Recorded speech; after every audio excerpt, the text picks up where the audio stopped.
Fred Bowen has a gun to his head. For 5 hours, he lies out on a grassy area holding the gun. This is the first time I'm telling my story because I feel that I can help someone else. Marker.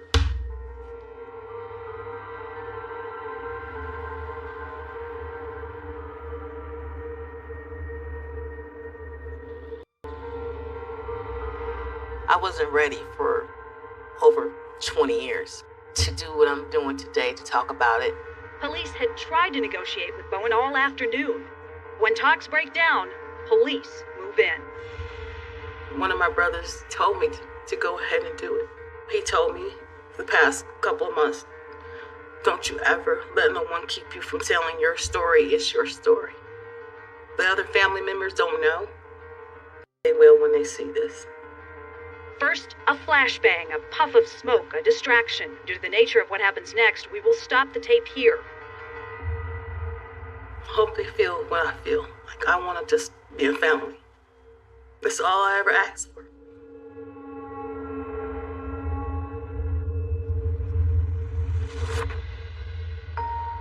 I hated my father. I knew that he was a predator. He was an evil person because he did evil things. Only evil is going to do evil. I didn't ask to be born into this evil spirit that took place and messed up my family. Things happen so crazy in my life, and I'm just not happy about a lot of it, but I keep pushing forward. I'm damaged, but I have hope that God will come and change everything. I'm not a hateful person, and I will never be my father. I will never be my father.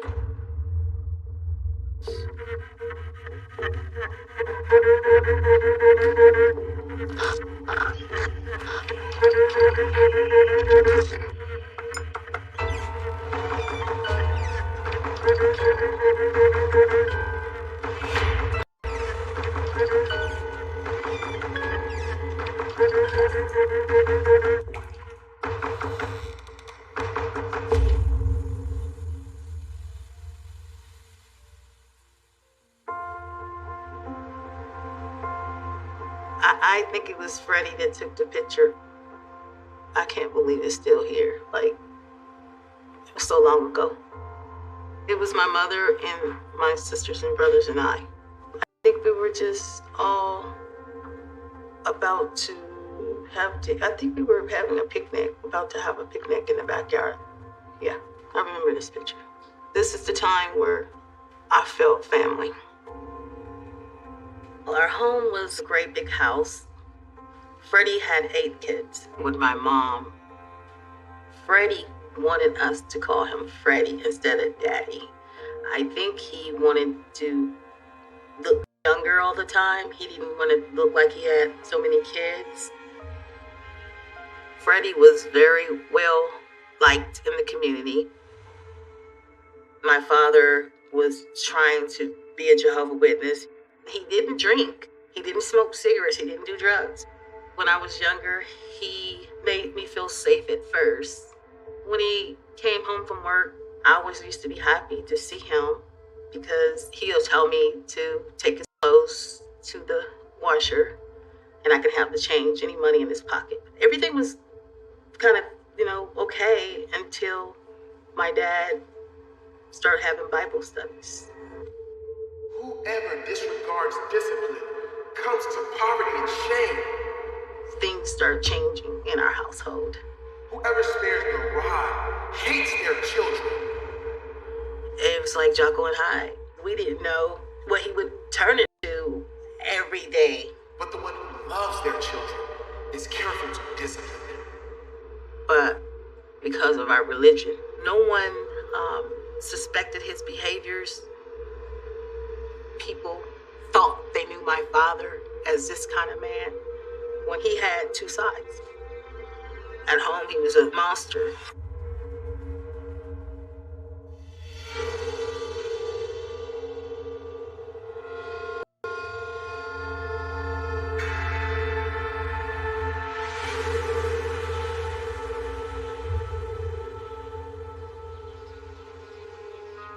My father was very selfish, as I learned. On Saturday mornings, we'd get up and have our breakfast.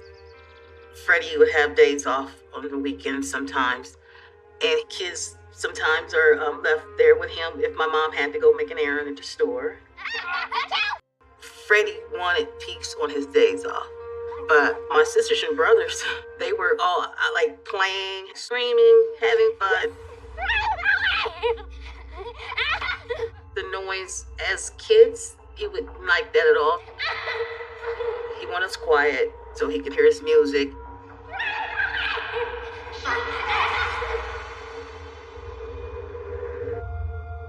He would line us up on the couch. He'll put tape on our mouth, gray tape that can keep our mouths closed. The way that he put the tape on our mouths, he pushes it on our face hard. When he put the tape on my mouth, I felt scared because I don't like feeling like I can't breathe. Here's this big grown man putting tape on little kids' mouths, and I just didn't understand it. It was just terrible. When we're all sitting around with tape on our mouths, he's usually looking for an album. He's probably on the phone, or he's probably eating a sandwich. But he's making sure that we're not going to cry out loud. If we try to get up, he'll hit us, and we had to sit back down. He's going to grab you and tell you to be quiet, shake you up a little bit. We understood to do what he wanted. And when we're done crying, he just ripped it off. It was painful. He didn't take it off slow. But I definitely was afraid of my father because you can tell something's wrong.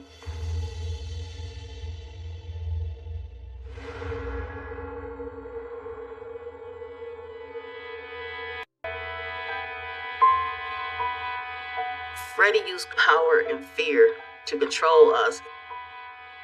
One day he came in the house from work. He was happy. And he showed my mom the paddles that he made. And we were looking at them too. He had a few paddles. He had these three. The ones that are thicker than the other. Like this long, and they would be this wide. And they have holes going down the road. When he came in with the paddles, he was so happy. I never seen him so happy. That's the way he wanted to discipline us next, to see if we would listen to him. He did use them right after he made them. One of my brothers took a record to school for show and tell. Who gave you permission? No one.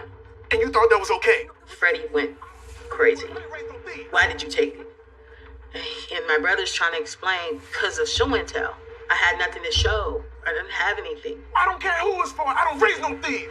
That was very painful to watch. So sometimes I would go in the closet. Get over here. Just shut the door, because I didn't want to hear him. Sometimes I would even put a pillow over my ears, because I don't want to hear pain. Please, Dad, I'm sorry. Now shut up. My phobia now about closed spaces, I got it because of being in closets and trying to hide myself from things.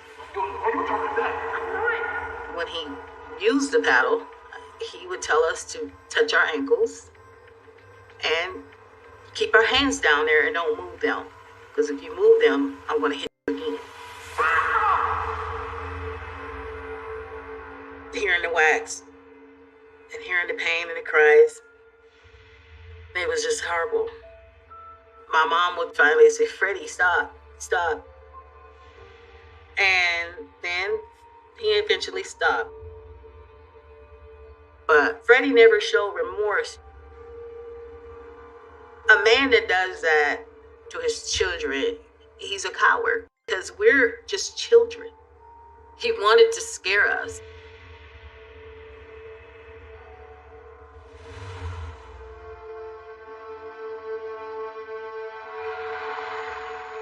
So it was a Saturday. We were all supposed to be in bed. We all knew that. But we were playing with a blue ball. The ball rolls down the stairs. My father asked who threw the ball downstairs. And I said I did. So he took my arms and he started scrapping them up, tied it tight. And then he tied me with my ankles next.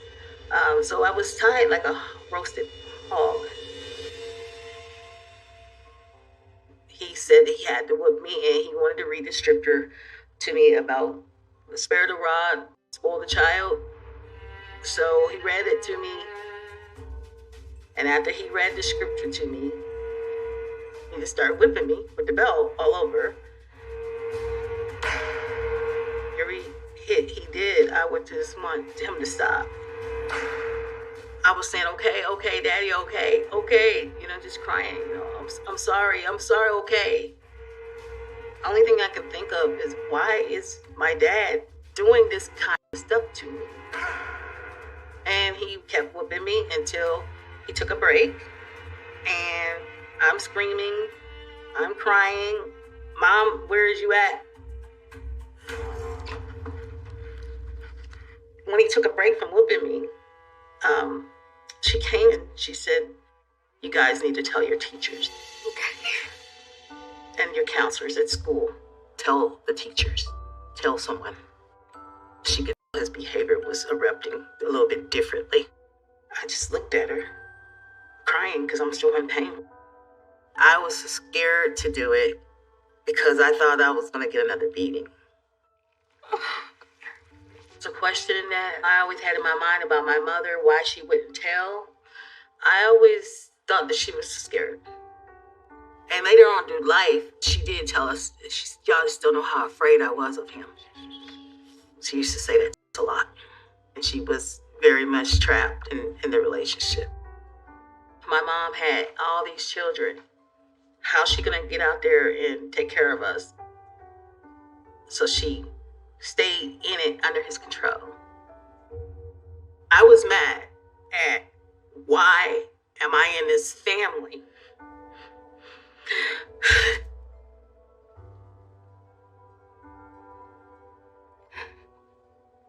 So I'm just mad because I'm in this family, knowing that every day it's going to be this way until somebody finds out.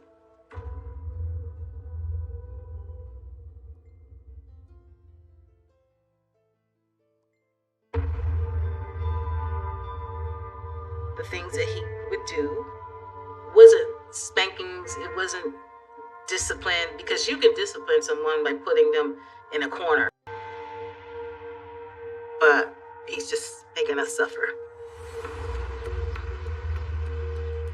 One day, my father had money that came up missing. I know you stole it. One of my brothers had a habit of stealing candy bars from the store, so he assumed that it was the brother that was stealing the candy bars. Oh, what? You know exactly what I'm talking about. I know that my brother wouldn't do that because you have to be out your mind to take money from a friend. What you took? You gonna keep lying to me? No, I'm not You gonna lying. keep lying? But he would take my brother and say, where is my money? You know what I'm talking about. You keep playing dumb. And then he says, come here, I'll tell you what, but I'm going to show you. I'm going to show you why you're not going to touch the money anymore. Let's go. We all followed my brother into the kitchen. I'm like, what is he going to do? Is he going to take a knife? Is he going to cut his hand off? I know you stole it. I didn't. Stop lying to me. He would take him to the stove and want to put his hands on fire. Come here, give me your hand. Get up here. Bring it up here. And he would just keep going like this. Stop! We didn't do anything! My brother's screaming, and we all screaming, no, Freddie, don't. Stop it, please! Making us all cry, screaming and hollering and telling him to stop. And he's just saying, you want to steal? I'm going to teach you not to steal. I'm going to teach you not to steal. I'm gonna teach you what happens when kids steal from me. My brother was trying to pull away from the fire. And we were like, no, stop. Please don't. Please don't. And he just wouldn't stop until he got enough of scaring him. And then he stopped. My brother didn't do it. I believe that my father wanted just to find a way to abuse someone because he wanted to let off steam. Just because he wanted to show his power of control. I wanted to tell people, but at the same time, I would be scared too because he would do things to make you afraid of him. Like, you're not going to tell.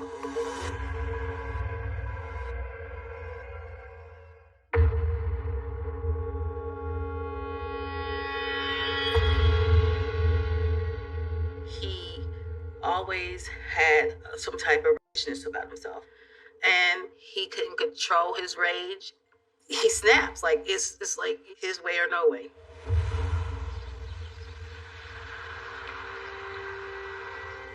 One time, me and my mom and my dad was together going to go on one of his trips to do a job.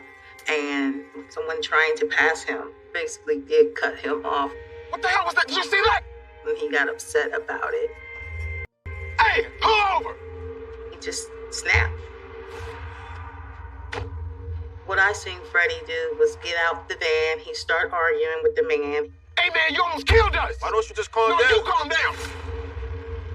And he started punching him real bad. Just unstoppable punches. And then my mom was screaming, "Get back in the car! Please stop, stop." And he just didn't want to stop.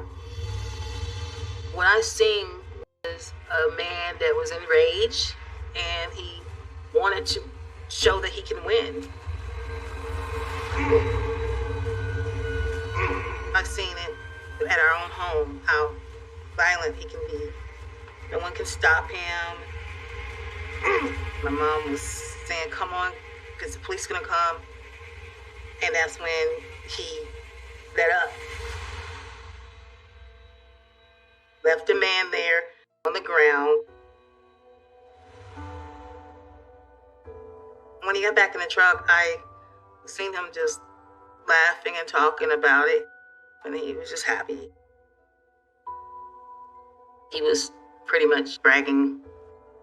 I just feel that he was just out of control and out of his mind. Don't no normal person do something like that.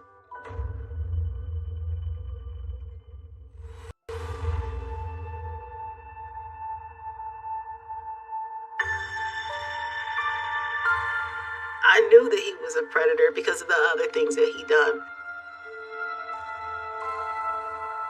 Freddie would ask if I would clean his room. And one day I was changing the sheets and I had to lift up the waterbed mattress to put the sheet around it. So when I lifted up the waterbed mattress, I seen naked pictures. And they were graphic. They were in different sexual poses, but the people in the pictures were sedated, like they were asleep. And when I was a little girl, he asked me to go get a briefcase. He'll have 2 briefcases. One will be full of congregation magazines, and one will be full of naked women. All different color women, and it was filled with them. I was just so shocked. I was sick. Like, why am I seeing this? It's like he wanted me to see these things. In my 9-year-old mind, I thought that he was going to try to do something to me.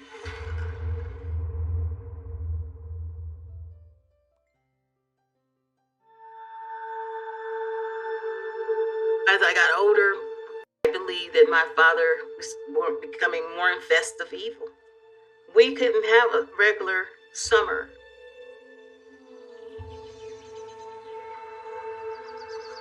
In the summer months, he would make us wear hot shirts.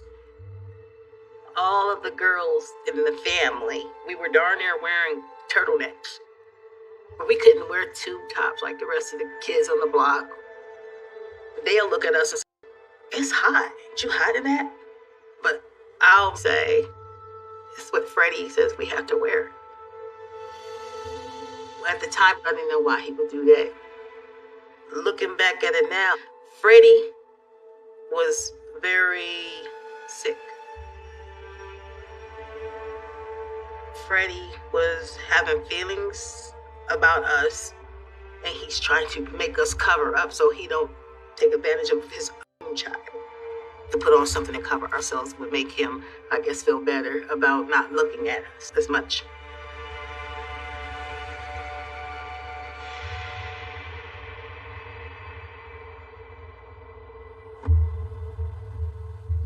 I noticed that my mom at 8 or 9 would get a little white pill and she'd be knocked out.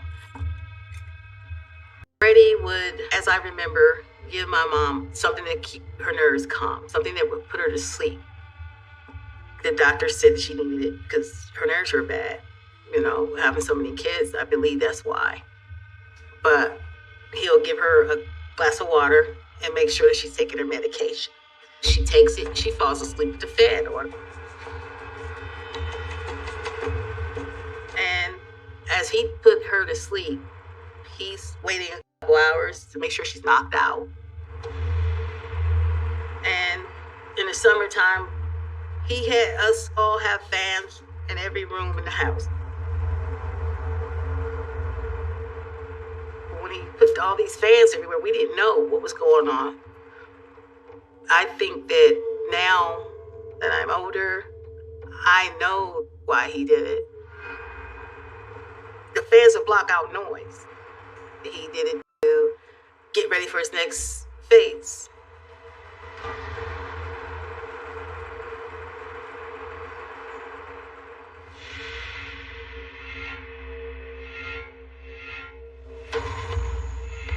This one night, my mom was gone to the store.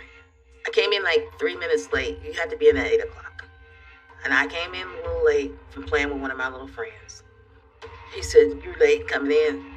And he's behind my ear telling me, "Go downstairs and take off all your clothes, because I'm ready to whoop you." We had a finished basement in our home, so Freddie would have the Bible studies conducted there. But I would describe that basement as a place of evil, because this evil took over the good. He took me to the basement, and he has no shirt on, and he tells me to come to him, and then he whoops me with my panties and bras on. Just going back and forth with the belt. And I'm crying, and I'm saying, "Stop. Could you stop, please?" And he would whip me for at least 10 minutes. The kids were up in their rooms watching TV with the fans on. The fans are always on. And no one would hear me in the basement getting whooped. He was sweaty from whooping me in the hot basement. He was enjoying it.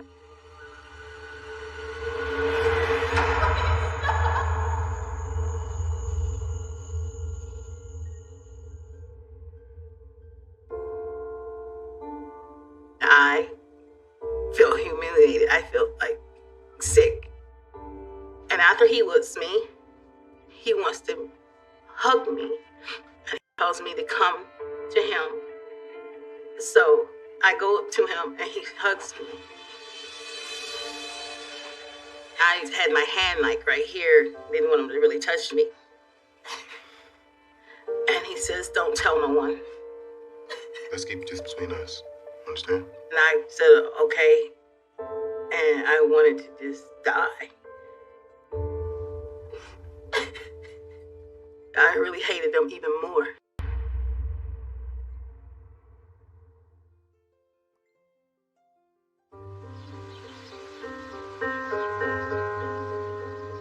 I feel like I'm one of the daredevils in the family. When it comes to family, you save them. You love them and you save them.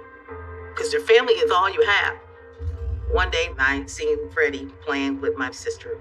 And they were just playing catch, and I heard her laughing, and he's laughing. But when my sister threw the ball, it was coming towards his face. So he ducked. And then all of a sudden, I heard was a crash. My sister accidentally threw a baseball through a window. Why'd you do that for? He got upset. Come here. He started exploding. He started saying, "Where's my belt? Where's my belt?" Now where's my belt? Go get my belt. I came to a point where I didn't care no more. I didn't care what was going to happen to me. No, I just wanted to do something to save my sister. Get away from her! I grabbed a belt and I told him, "You're not going to hit my sister." So he didn't end up whipping her. But when I grabbed that belt, he looked at me and had me pressed against the wall and said, "If you do anything else like this again, I will kill you." He said, "Don't you ever stop me from doing anything that I want to do. I will kill you.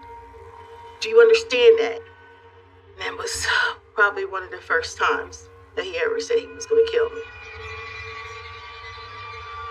I just went upstairs and cried. I always felt like he's not done.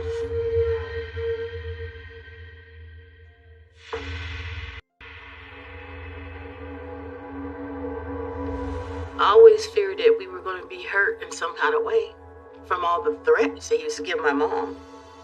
One day we come home from school, and as soon as we get to the door, Mom's is saying, "You gotta leave, you gotta go. Freddie's gonna kill everybody. He's really gonna kill everybody, so you guys can't stay here. I need you to take this food." And we're going a few blocks away from the house to her sister's house with the food. And all because of him feeling like he wanted to kill everybody this particular day. I'm gonna kill you!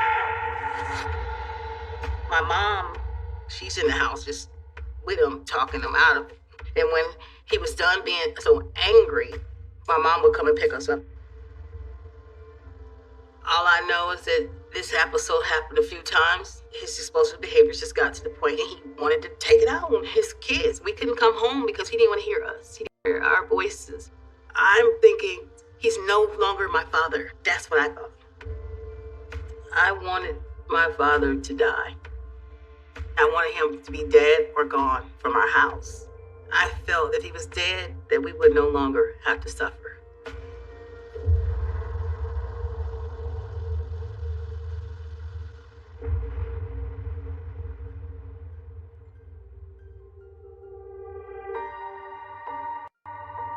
I had a boyfriend when I was 16, and I told him about the stuff that would happen in our house. I said, "I wish he was dead." He said, "Would y'all need us to do something to him?" He was in a gang. It could have happened easily. I thought about having him kill my father. I paused for a minute and said to myself, this could be a way out of the situation. But I also thought about what could happen to me. I said, "Don't kill him, because we're going to get in trouble." I decided to go another way, and that was to let God handle everything, the way I was raised and taught from the Bible.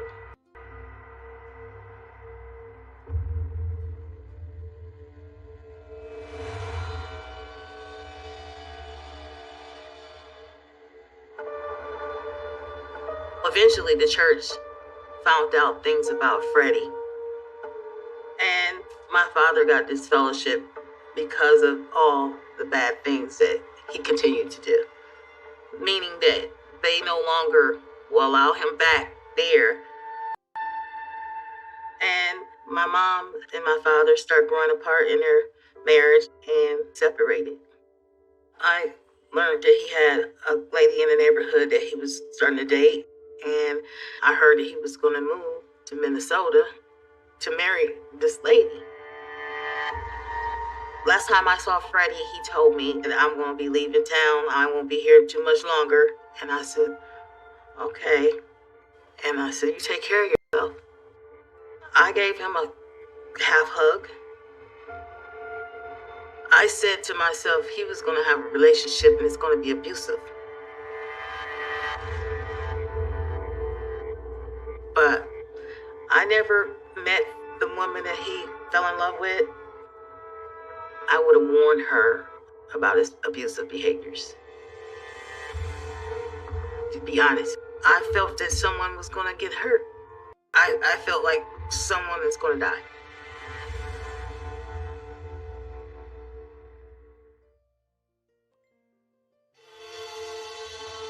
I haven't seen him for years after that. Years. I had moved from Indiana to Texas. Just moved into my new apartment. Called to tell my mom that I had a new apartment. My mom gave my brother the phone. When my brother gets on the phone, he said, Freddie's dead. I said, what do you mean Freddie's dead? He said, they shot him. I said, what happened? He said he killed the woman he was dating. Fred Bowen has a gun to his head. Police believe he killed his fiancée, 41-year-old Yvonne Thompson. And he wanted to marry her. And she told him, no, I'm not going to do it. I don't want to marry you. And that upset him. He went in a rage. He went to the van and he got the gun. And then he went back in to argue with her about why. And he couldn't handle the word no. So he shot her twice in her back. Police had tried to negotiate with Bowen all afternoon. For 5 hours, he lies out on a grassy area holding the gun. There was a standoff. When my father was on the ground, he was telling everybody that he was sorry for what he did to his kids. Maybe he wanted us to forgive him. I don't know. St. Paul police try to negotiate, but when talks break down, police move in. He wasn't going to listen to anyone. He wanted to die. I believe he got what he wanted.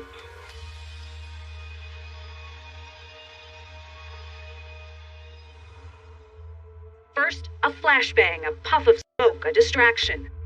In slow motion, you can see Bowen turn. Police say he points his gun at them. They fire. Bowen is killed. I just froze. I didn't cry. I couldn't cry. I couldn't feel for somebody that didn't feel for me. I was relieved more than anything.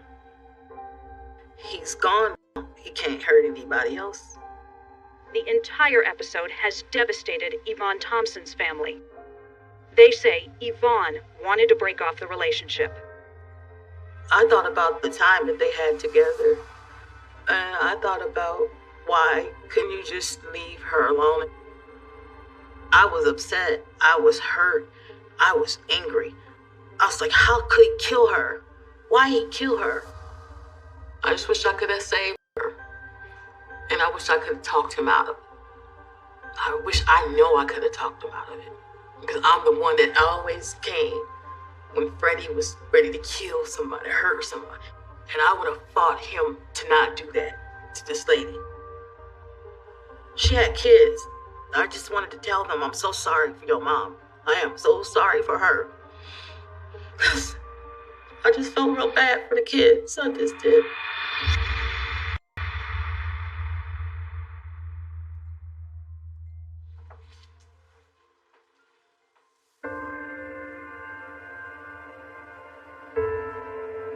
That's sad. She's pretty. Now I finally see the woman that he killed that I never ever seen. Never ever looked at footages, never looked on the computers at the library, never looked anywhere. I just had in my head the way she looked. Everybody said she was beautiful. And that's all I had in my head. And I felt sorry for her. Because I would have told her so much before they had that relationship. To leave my father because he's going to hurt you. He's not going to be healthy for you. I think it's best that you find someone that's more balanced for you. If I had told her that, but I was a kid, she could have escaped him. She could have moved anywhere in the world and had her peace with her whole new friend that's what I would have did for her. I never got to know her.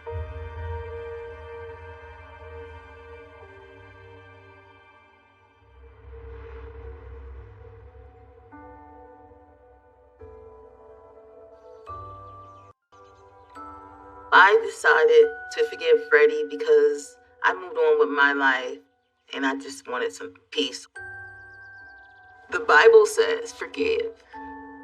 I can't judge him. And that's the man that put me through hell.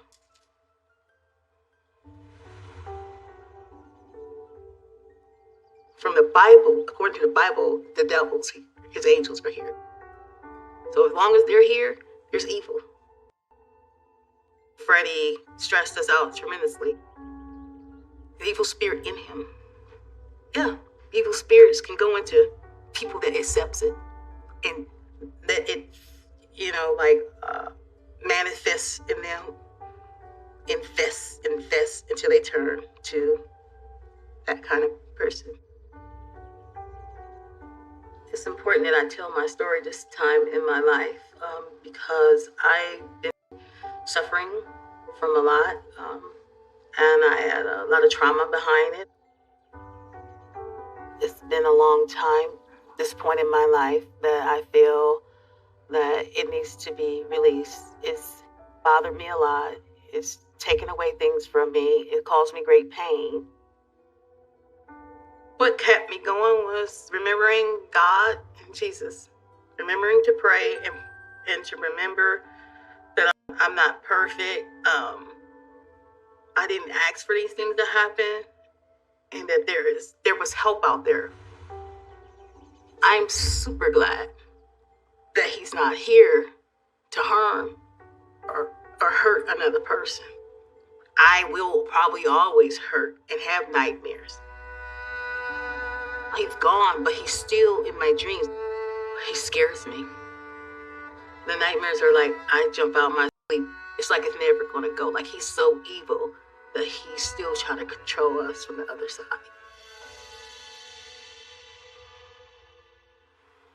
My art is my therapy. When I started painting in 2009, painting helped me release stress. Keeps my thoughts simple. Makes me feel relaxed when I'm upset. I look at the paintbrushes that I will keep near, and I'll just paint. When I make a mistake in my art, I'll look at it and see what else God wants me to create from it. When you make mistakes in life, you grow from them. You don't give up. You fight. I just really appreciate life now. Life gonna always bring something new. There's always gonna be a new storm. Some people make it through the storm, some people don't. Unfortunately, I'm a survivor.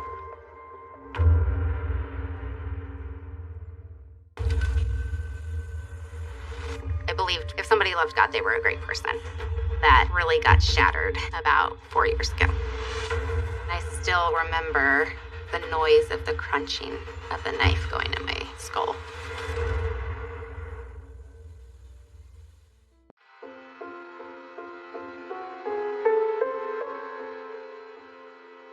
I think it's the right time for me to do this interview because I feel like it was important to maybe let others know that it's okay.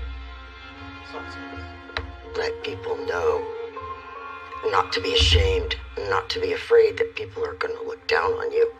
I erroneously thought things that were true, and I was mistakenly believing him. Everything he said to me, I believed. It's a shameful thing what our family members did, but it isn't a reflection on us. Things go wrong with them, but that doesn't mean that it's in us. We're just happen to share some genes. But I think it's time.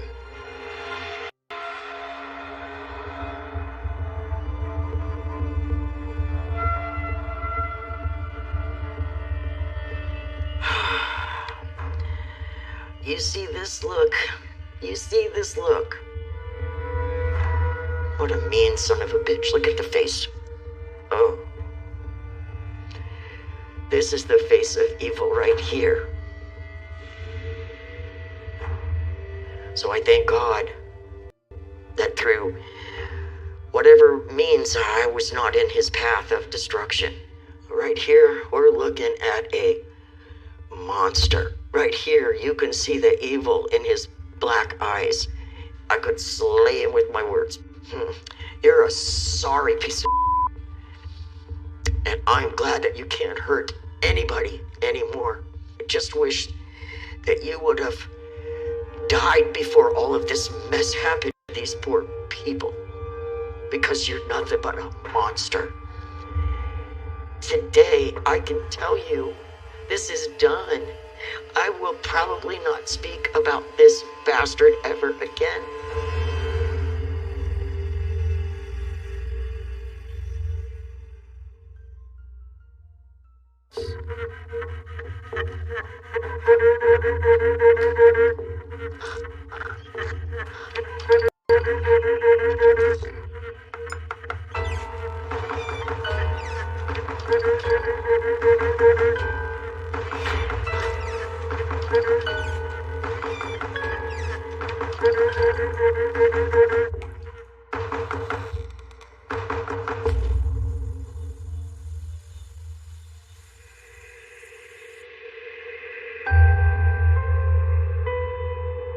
My mom and dad were high school sweethearts.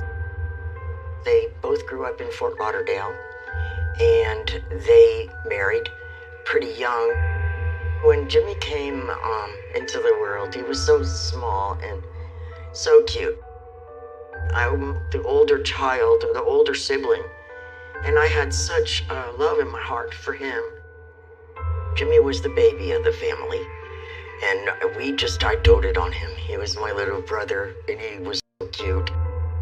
He did some things when he was little that were bad, but the trouble that he got into was not violent of any kind. It was just very mischievous. It became a theme in our family because of his shenanigans. It was a lot, all the time. My brother Ricky or I never did the things he did. I had no inkling of what was to come down the wire, I'll tell you that. No inkling at all. You think you know someone, you really don't.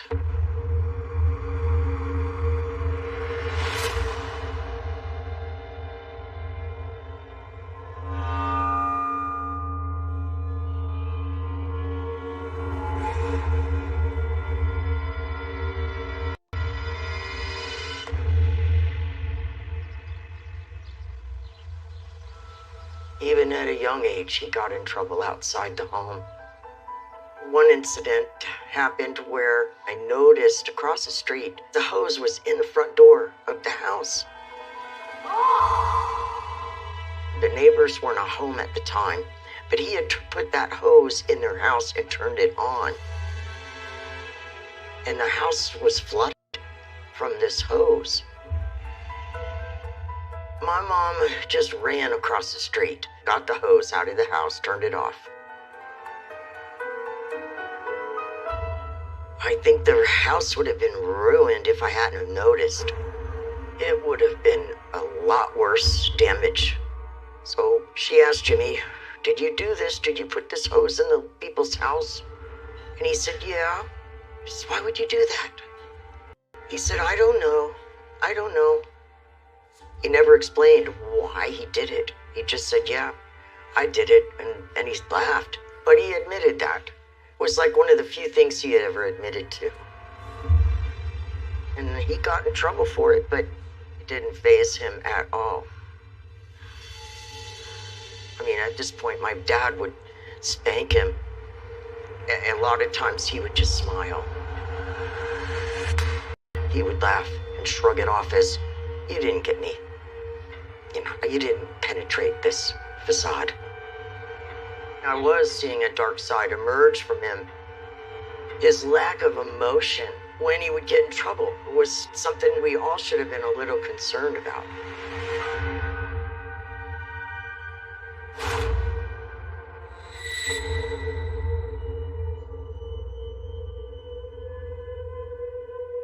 He never mentioned her mom once we were not with her anymore. Never cried a tear. And it didn't strike me as odd until I had children of my own.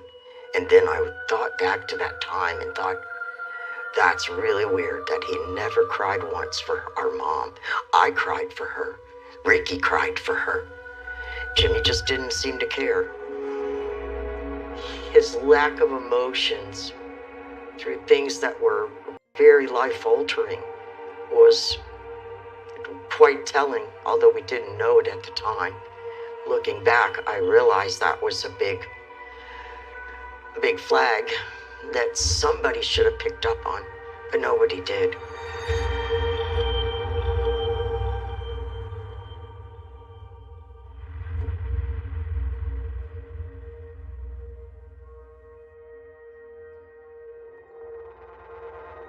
Jimmy's relationship with Stella was different from the very beginning. For some reason, he wouldn't give her the time of day.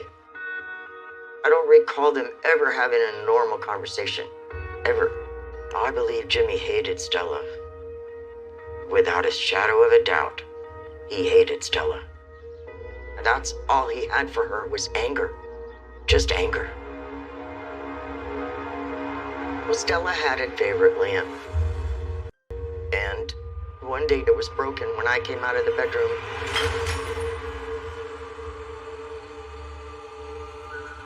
Stella came home. She saw the lamp was not there. And she was just beside herself. She was so angry. I didn't do it. Ricky wasn't home at the time. So she started grilling him about it. And he just kept denying it. I didn't break the lamp. I didn't do it. That's what his response was. I don't know. I didn't do it. And he would say nothing else. I knew he did it. He never admitted to it. He would take stuff from her that she liked or cared about. You know, he would break things. What happened? I don't know. Where in the world would you come up with doing that even? It's so destructive. The reason he did these things was as a entertainment for himself. He thought they were funny, wanted to get a rise out of, just a rise out of anyone, for anything.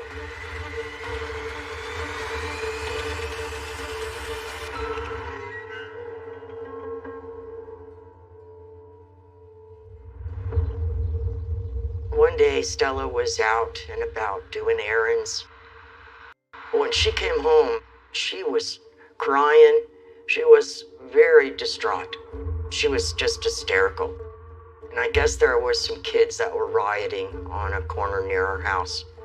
And as she drove by, one of the kids threw a brick at the front windshield of the car.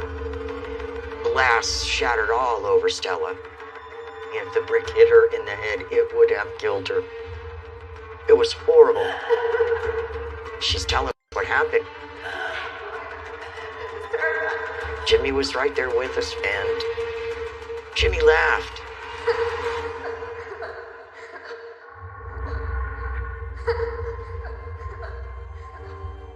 But we told him, this is not funny.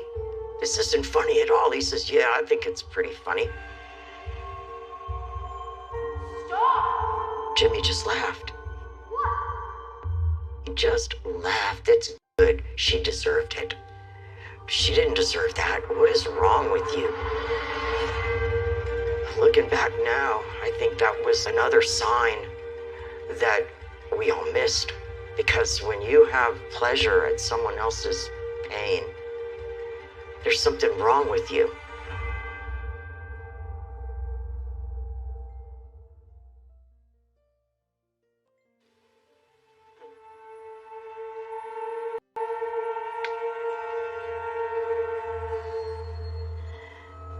This is a picture of Jimmy. Smile was still there, but not the twinkle in his eye. that was gone. He's not the innocent little kid anymore. He's changing, all right. He's changing, and in this photo, he was changing to where he was he wore a mask. I want to say it's like he wore a mask, and everybody, thought he was a good, nice boy, which I think afforded him the luxury to do even worse things, because nobody was suspecting him in his charming self. But what was starting to happen was he was doing more and more things that he would get in trouble for, serious things.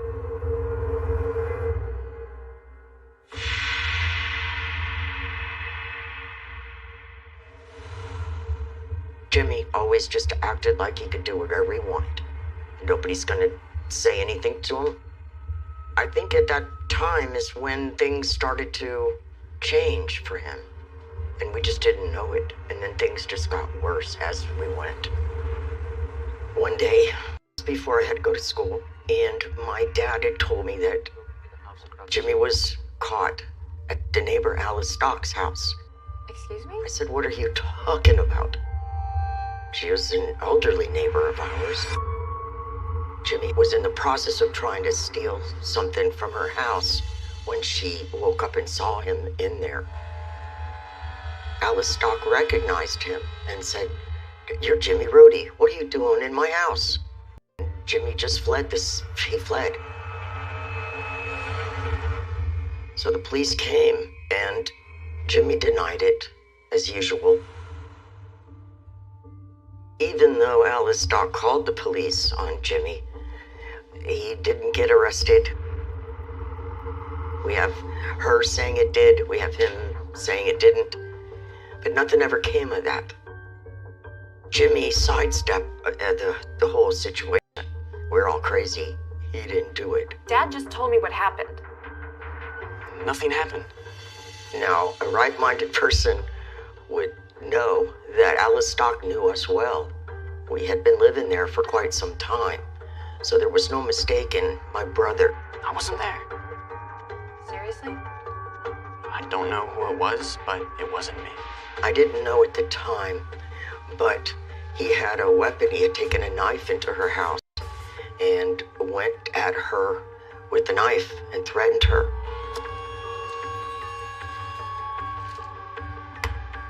Looking back, it was almost like he was anticipating getting ready to do even worse things to people. And at this point, he's escalating.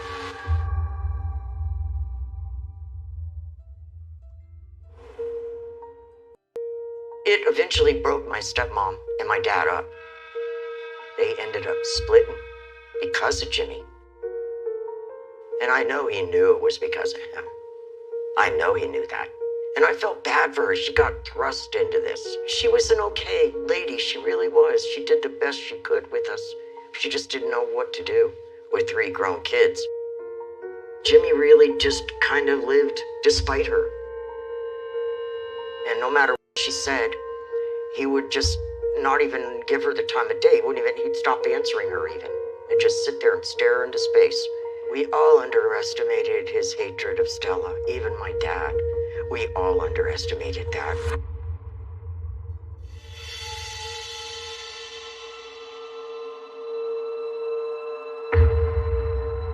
I was crushed. My dad was crushed. I wish that it would have been Jimmy, which is a horrible thing to say. But it's true. I really wish that it would have been the other way around. It was after that Jimmy went all kinds of sideways.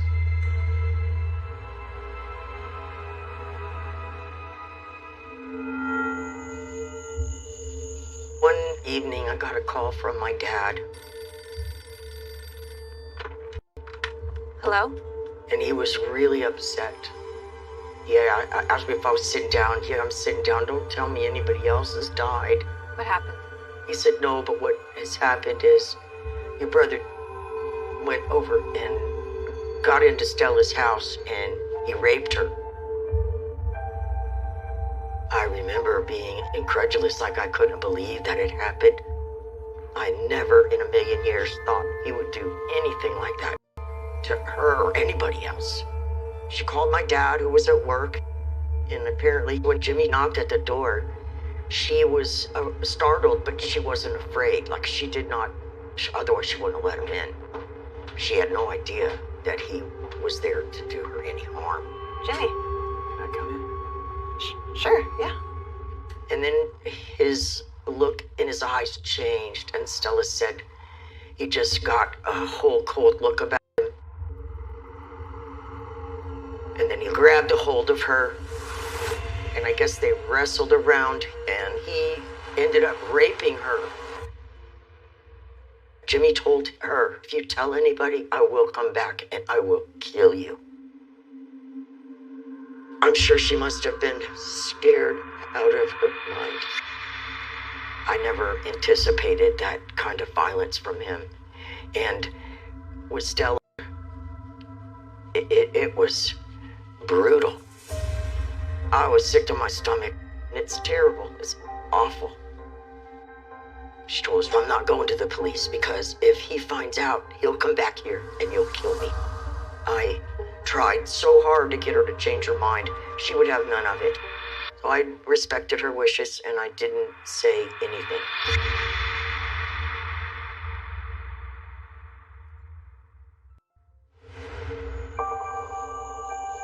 Well, after the incident happened, I came over to visit my dad and Jimmy came in. And we were right in the middle of talking about it. We just asked him, is this true? What did you do? Jimmy, Stella says you raped her, so what, she's just making that crap up, dude? I guess. She hates me so much. Just tell us what happened. Why would she lie? She's always had an out for me. Jimmy denied it. I didn't do it. There was nothing else to talk about. We never spoke about it again. I believe he raped Stella because he was trying to exert his extreme power over her. I think it was absolutely more satisfaction to him that he knew she had to walk around and live with that. And then I felt even worse, ashamed, in hindsight, looking back, that I didn't do anything about it. That was a really horrible thing. I acknowledge and I know that I didn't do the right thing there. And I think that helped him to continue to feel that he could get away with whatever he wanted to do. Nobody was going to do anything about it.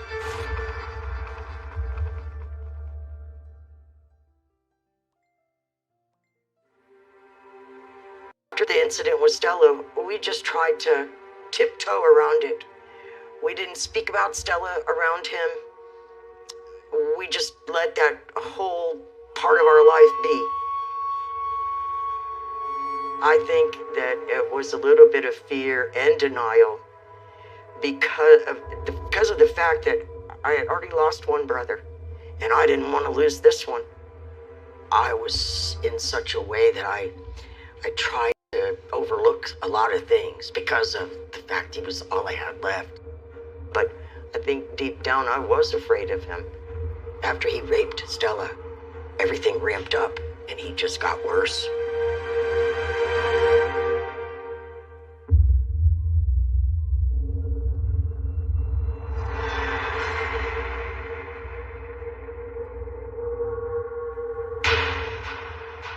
One night, my family and I had gone to the drive-in. We came back from the movies and there was ambulances everywhere, fire trucks, police. I didn't know what had happened.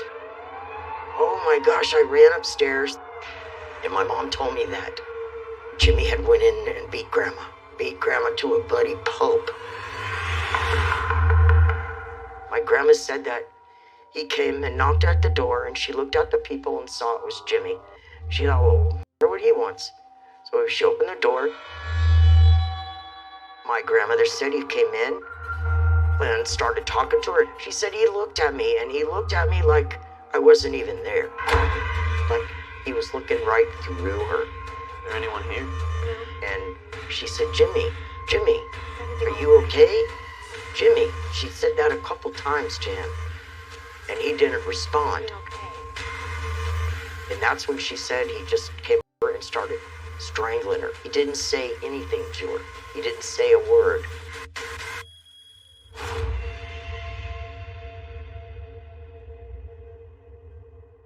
He just continued to beat her until she laid and pretended she was dead on the floor. And she said he finally left. And she was able to crawl to the phone and call 911. And the scene at my grandmother's was horrific. The whole kitchen was covered in blood. I was really upset, like shaken inside. It made me so upset. I didn't know what to think. I couldn't believe it. I could, and I couldn't. She was so meek and mild, my grandmother wouldn't hurt a fly. She was never anything but really good to all of us.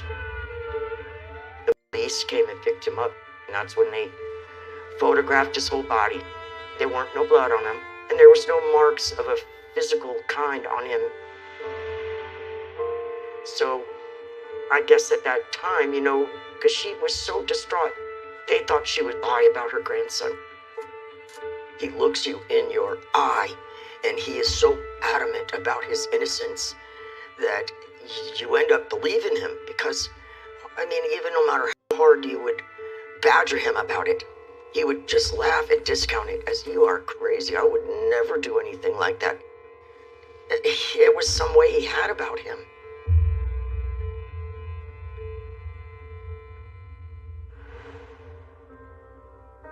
The trial for this was horrific in that they had this in the newspapers, the local newspapers, and they had my grandmother like up on the stand. One of the pictures they showed of, you could tell she was old and frail. Eventually, my brother was acquitted of the charges of beating my grandmother and attempted to murder her. And they said there was not enough evidence to prove otherwise. They had reasonable doubt. So he was acquitted. They said my grandmother was old and was probably confused. I was pretty shocked when it came back with an acquittal. And therefore, he's back out. And because he didn't get in any trouble for doing that, I guess we took on the attitude when we're talking to Jimmy, we have to act like that was a big mistake and he really didn't do it. And that was part of what made me think for a moment, maybe he really didn't truly remember these things. Maybe he truly doesn't remember, and that's why he's so adamant that I didn't do it. But that wasn't true.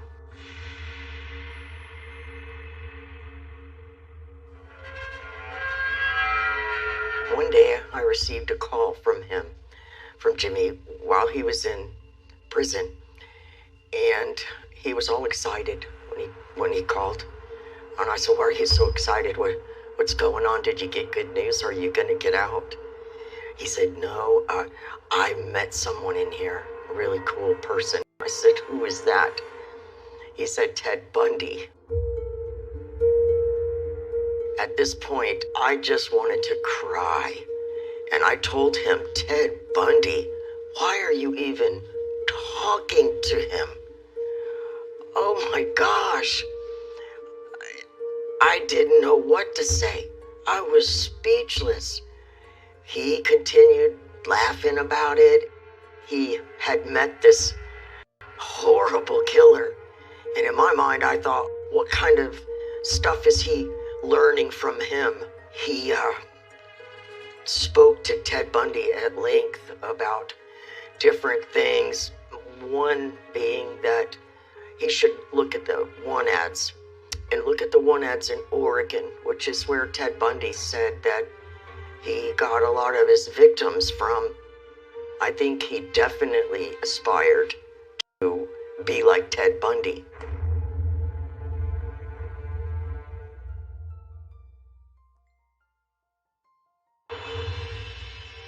I think evil people have a way to hide that evilness that we don't see until they're ready to let it out. And then it's just awful for whoever they let it out on. He was evil through and through. So many people suffered because of him.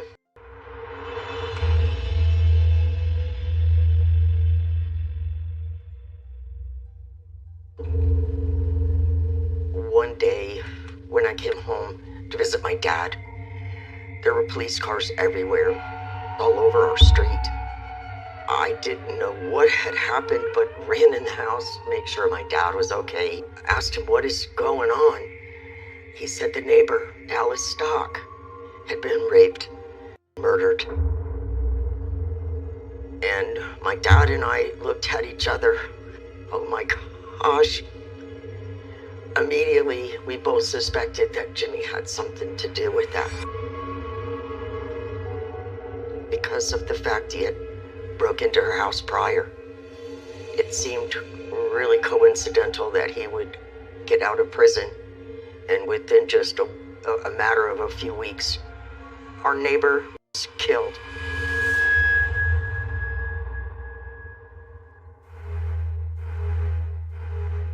Looking back, I think he went back to Alice Stock's house to finish what he had attempted to do the first time he broke into her house.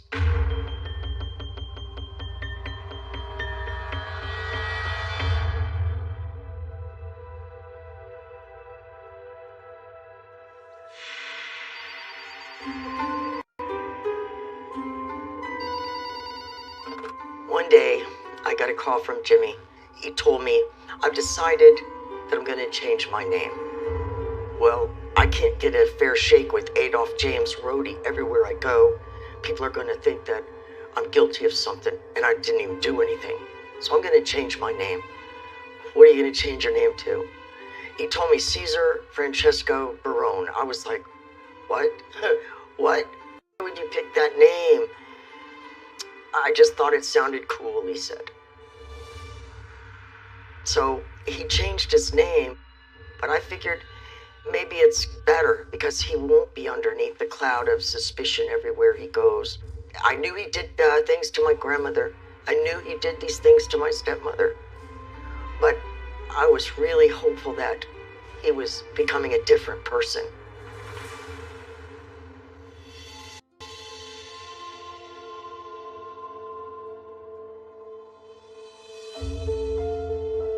I was proud of the fact that he joined the army.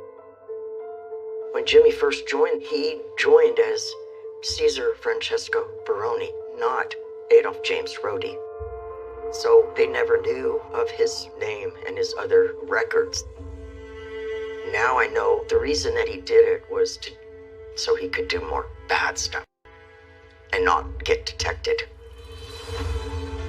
My brother had a double life. He had another side that did horrible things. He was not telling me what he was doing with his spare time in Oregon. But there comes a point in time where you have to be open to the facts are staring you in your face. One night I was at the house, getting ready to watch America's Most Wanted. And America's Most Wanted comes on, and in front of my very eyes is my brother on the screen. My heart almost stopped. They were searching for the murder weapon of a particular murder that he had done with a firearm. Never in my wildest dreams would I have ever thought, here, my brother's going to be on the screen. It was horrible. I was so ashamed. And then I immediately was angry because of all the stuff I was beginning to see. It's all lies, all lies.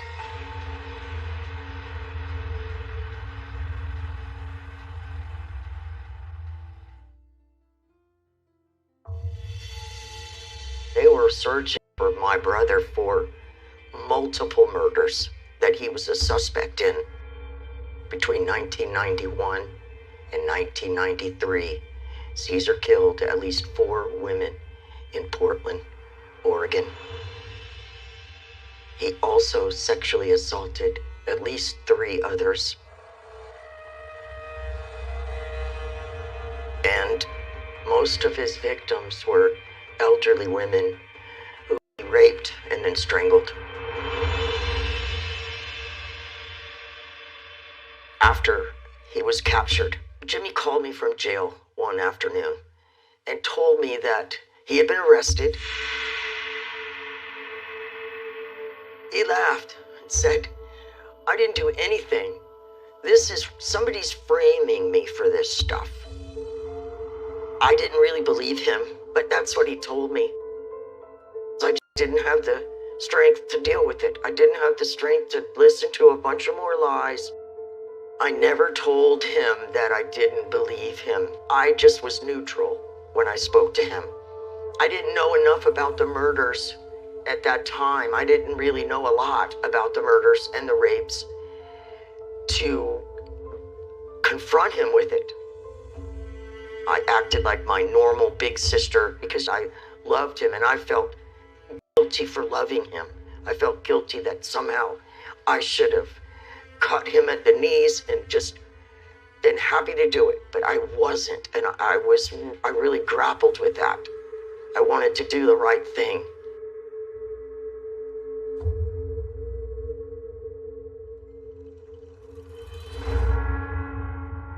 I think that the law enforcement was interested in speaking to me because it was apparent that I didn't know a lot of these details. They came, and for about an hour, they went through all of the horrific things that he was accused of as a courtesy to me, because I was totally in the dark. We know that all of this information is coming as a bit of a surprise. They came with so much evidence. I was taken aback that all of this stuff had been occurring, and these were factual police reports, witness statements. I asked, do you think this is possible, that he doesn't know what he's doing, that he somehow, his mind separates itself and he's not aware of his actions? And they told me there's absolutely no truth to that at all, and they can show me. And they proceeded to do just that. No, unfortunately. I thought that he had gone to Oregon to start a new life with his new wife and son. But apparently he was in Oregon continuing to murder and rape women, all elderly women. I don't know why he targeted the elderly people. First, I thought he did that because they were not able to fight back, maybe easy targets for him. But later on, I started realizing it was more than that. I was so sure in my mind it was something to do with our mom. I believed he had issues with my mom, and my mom leaving our life at such a young age. For him, it's horrific to go back and think of all the things he did. It was very hard for me to think that he could be so cruel. And I changed that day, stopped thinking and trying to give him a benefit of a doubt, because there wasn't any. And at that point, I knew in my mind and in my heart that he was guilty. I had no choice but to acknowledge it and realize this is all true. And my first thought is, I'm going to lose my last brother. I needed that at that time to help me to bridge that between how I thought my brother was and how he actually was. And all I had left in front of me was someone I did not know. It was horrible. It's horrible. I just wish I would have known sooner. I wish I would have known sooner.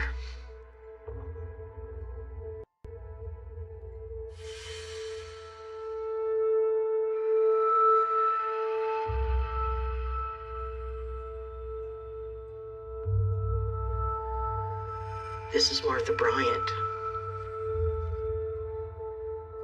This is Margaret Schmidt. This is Shanty.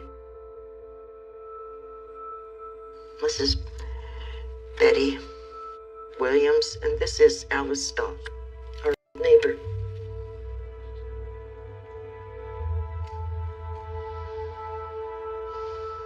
I'm so sorry he did this to you guys.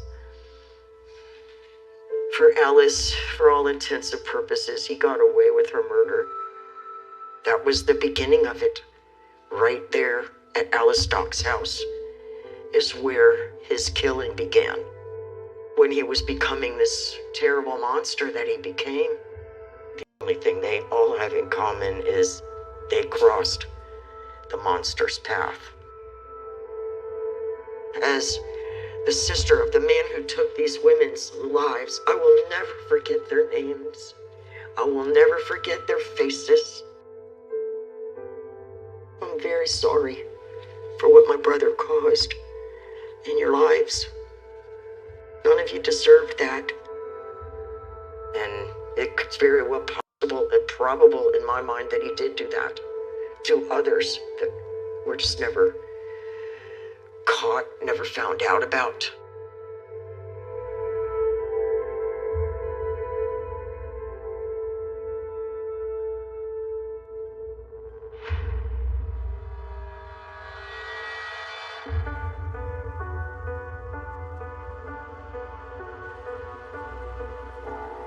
Nobody really knew that my brother was a serial killer, and I didn't really tell anybody. But it feels really good to say out loud, he's a monster and he's a murderer. It feels really good to acknowledge that and put that out to the world. My brother was a bad man. Bad man. He was someone I didn't even know. And I'm not going to grieve for him anymore. And for once in my whole 68 years of existence, I can be at peace about my brother. Knowing that I'm not a bad person because he is a I'm not a bad person because he's a murderer, not me. He's the murderer.